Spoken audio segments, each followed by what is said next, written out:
Everything up here is what would count towards credit, with the exception of the incomplete and the not assessed. So we just took out on this slide the attempting and the approaching sections on that full grade scale there.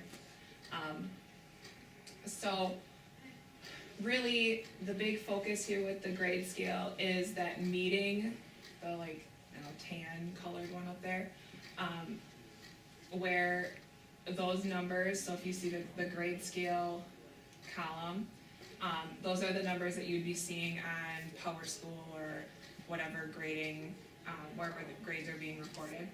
So if they got a 3 in the class, and then the next column over, that's their GPA, a 3 in the class is equivalent to a 4.0 GPA. So they would be getting 4 GPA points towards their GPA with a 3. A 2.9 in the class, they'd be getting 3.67 GPA points towards their GPA. So that's how those numbers kind of match up.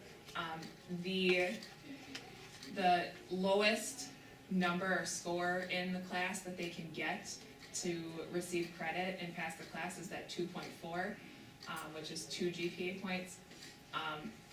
We chose that number.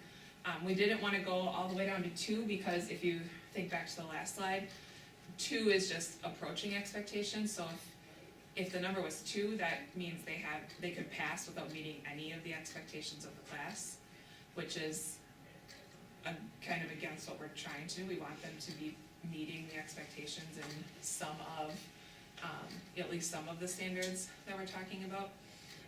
So we settled on at number 2.4 because that means they have to be meeting expectations in some of the standards, but they can pass with just having 2s in that approaching, the expectations. So they can still have some of those to receive credit, but they can't just have all 2s to receive credit. They have to meet some of those expectations. Then below that, the incomplete, that is if they haven't demonstrated all of the standards for the class, they haven't attempted at least all of the standards for the class, that would be the incomplete. And then, similar to, a failure in the past, that wouldn't be a passing grade, obviously. And they receive 0 GPA points. It will count in their GPA, but it's the 0 GPA points. And then NA would be for specific cases where something just wasn't assessed. So that wouldn't be counted in their final grade. It's just showing that this wasn't assessed for some reason or another. But that one probably won't be one that we see very often. So attaining credit, like I said, they need to receive a score of 2.4 or higher to receive credit for any class. So that's what the grade scale is showing there.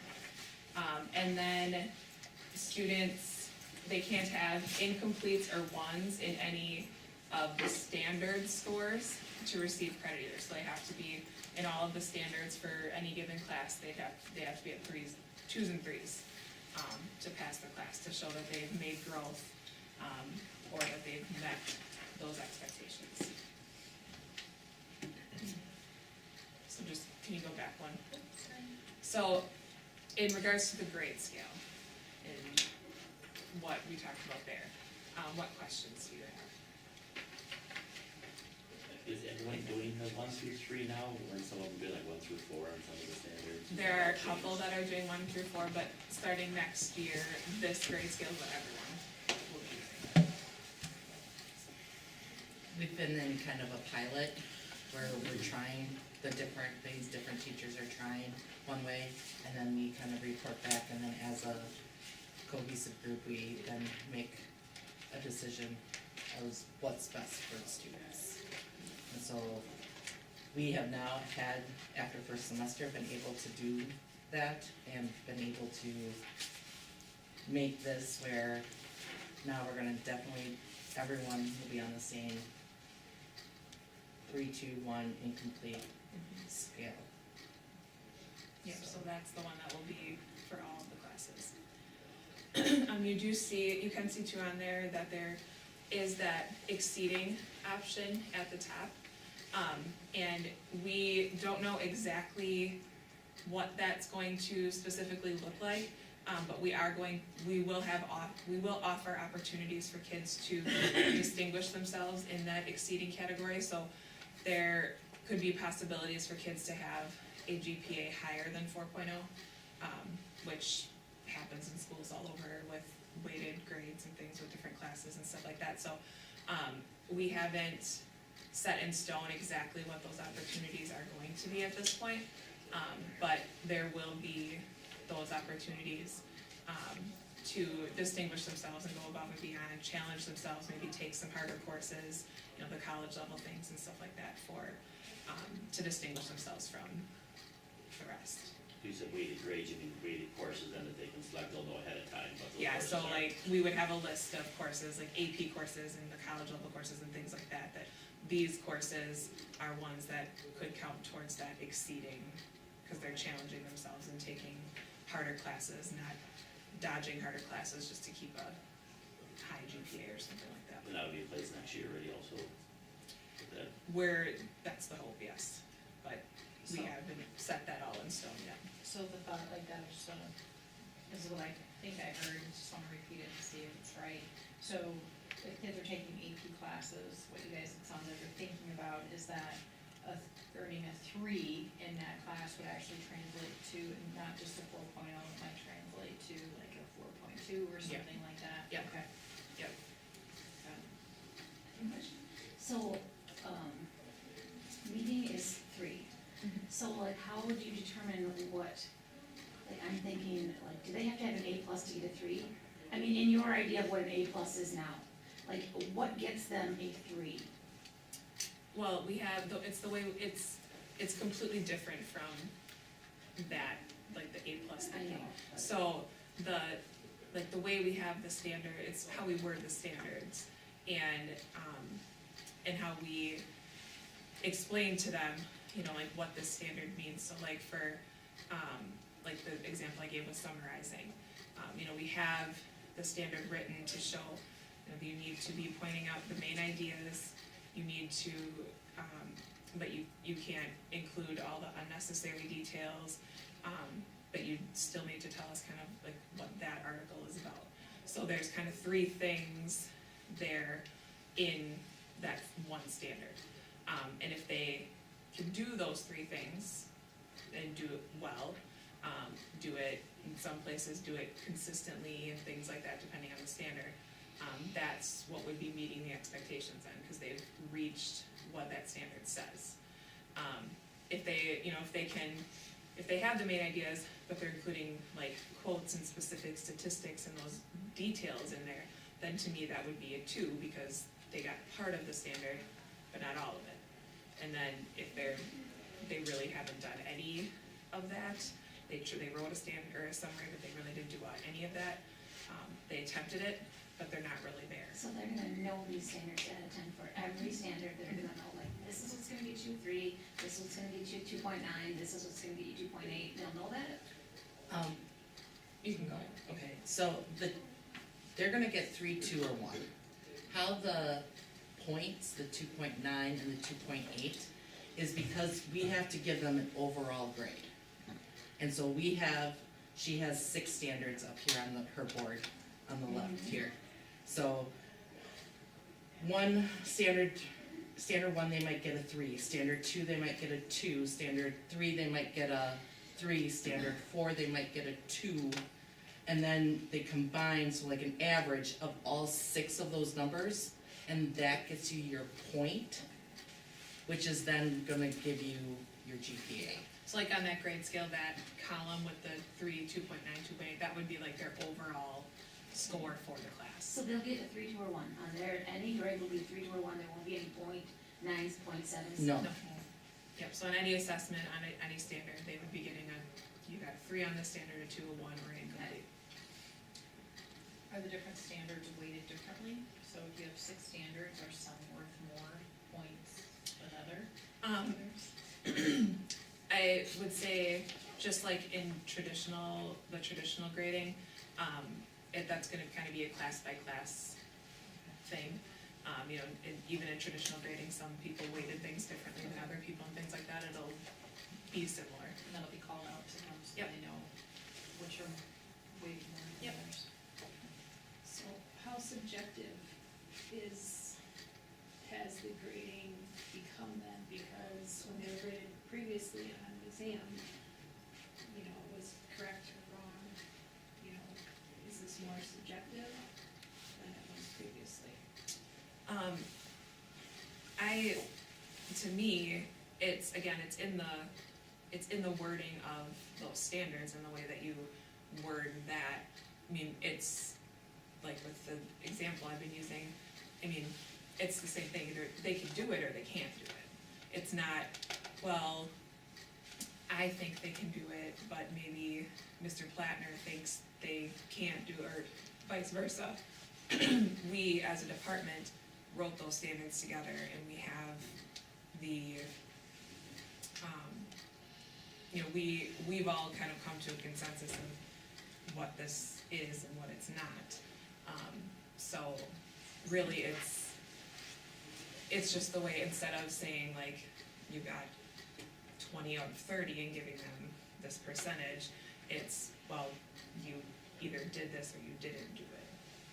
So, to me, in my grading, I don't think really anything has changed for me as far as like, if it's more subjective or versus objective.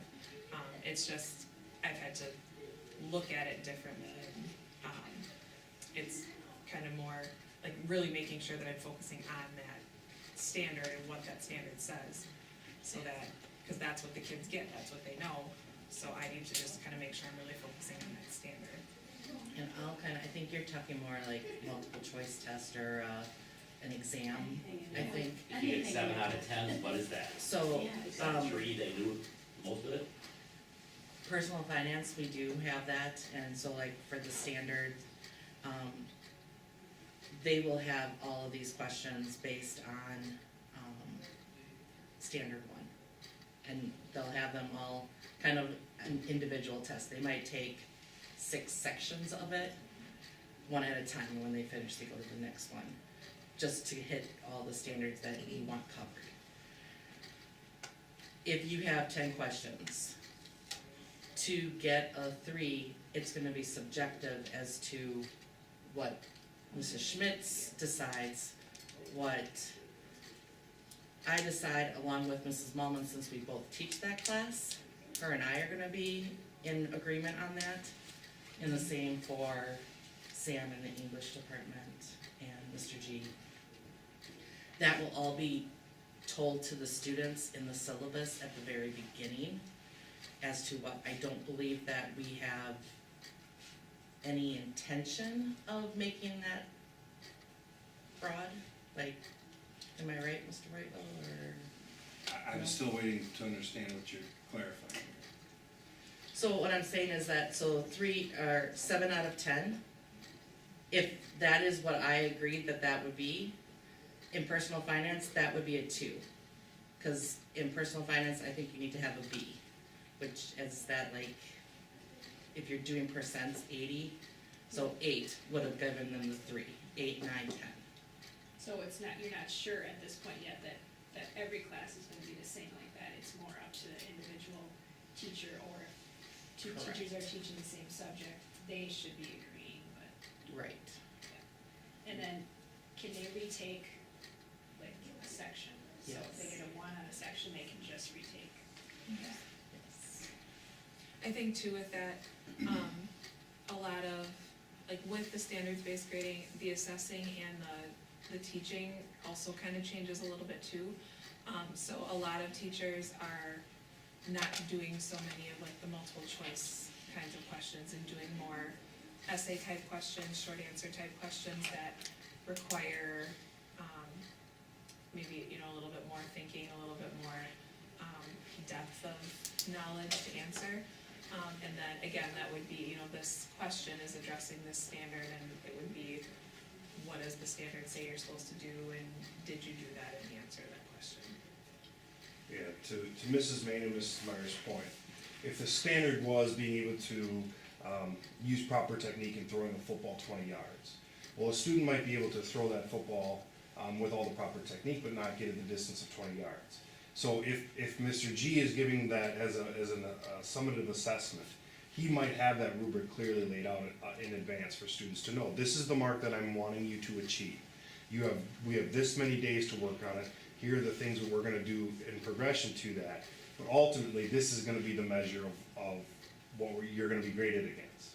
And with that, based on a 3-2-1 incomplete scale, he would have varying degrees of achievement within, maybe they only used 2 of 3 proper techniques in throwing a football. Maybe they didn't get it the distance. So as part of that, those are pieces that in any summative assessment, even in an informal assessment, teachers need to be making students aware of the marks so that they can achieve it and what components of that standard are being tested. I think that's what you were speaking of. And that is exactly the variance you'll see from class to class. Okay, but all students should be graded on a continuum against the standard that has student-friendly language written, so they can easily understand what the mark is. So I have a question, and I keep thinking math and how this is gonna work for math. So is the standard gonna be just tests? Like, the homework doesn't matter because they've done quizzes, is it like the test then that proves whether they can or can't do it, or is it what's along the way, or how is that gonna work for math? It can be a combination of both of those things. Again, it's kind of gonna depend on how the teacher wants to run it, but, you can, in true standards based, I mean, there's options to, like, even take a pretest and say, I know this already, great, you're good. So, there's combinations of both. But I think a lot of it is going to, in any class is gonna come to that summative, that final test or project or whatever is where a lot of the standards are gonna be assessed. But, the work leading up to that and because it's focused on those standards, should, in the way it's set up, hopefully it should help them better prepare for that final assessment. And again, a lot of those final assessments are changing a little bit, and can even in math, to not be like one giant test that if you're not a good test taker, you're too bad for you. There's different ways and stuff to show that you understand this standard as opposed to just one giant test. As a parent too, looking at some of the scores Wyatt's had on his math classes, a lot of 5-point checks, I think that maybe some people that are familiar, so that gives you an idea as a parent where they're at, and if they're doing their homework, that's not graded prior to doing the 5-point check, they're gonna be okay. And it also lets the teacher know, well, did they do the homework or not, where do they need help before they have the assessment.